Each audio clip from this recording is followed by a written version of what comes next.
వాక్యాన్ని. ప్రభువు మీతో ఉండునుగాక. పునీత మత్తయి గారు రాసిన పవిత్ర సువిశేషములోని భాగము. మత్తయి సువార్త 18వ అధ్యాయము వచనం 21 నుంచి.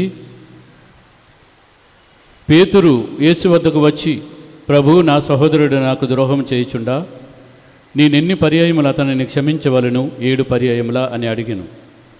అందుకు యేసు 7 కాదు 70 పర్యాయములని సమాధానమిచ్చాను. ఏలైనా పరలోక రాజ్యం ఇట్లున్నది. ఒక రాజు తన సేవకుల నుండి లెక్కలను సరిచూసుకుని కోరెను. ఆ రాజు లెక్కలు చూసుకుని ప్రారంభింపగానే 1,000,000 వరహాలు రుణస్థుడొకడు అతన్ని సముఖమున తీసుకుని రాబడిను. వానికి రుణము చెల్లించు శక్తి లేనందున రాజు వాని భార్యను బిడ్డలని వానికున్నదంతా విక్రయించి ఆ రుణమును తీర్చవలనని ఆజ్ఞాపించెను. అప్పుడు ఆ సేవకుడు అతని కాళ్ళపై పడి, కొంత ఓపిక పట్టుము, నీ రుణము నంతయు చెల్లింతును అని వేడుకొనెను. ఆ రాజు వానిపై దయచూపి అతన్ని విడిచిపెట్టెను.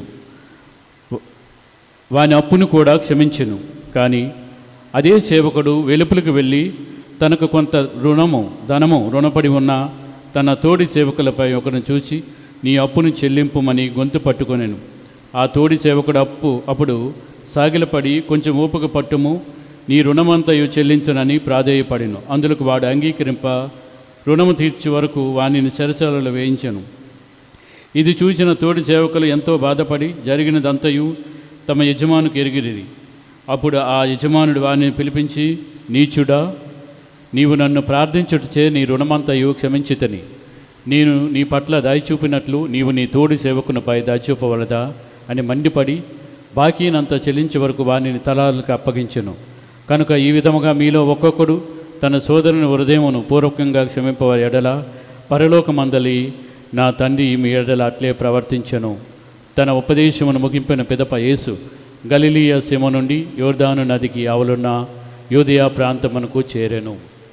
ఇది క్రీస్తు ప్రభుని సువిశేషము. క్రీస్తువా మీకు స్తుతి మహిమ కలుగును గాక. ఈ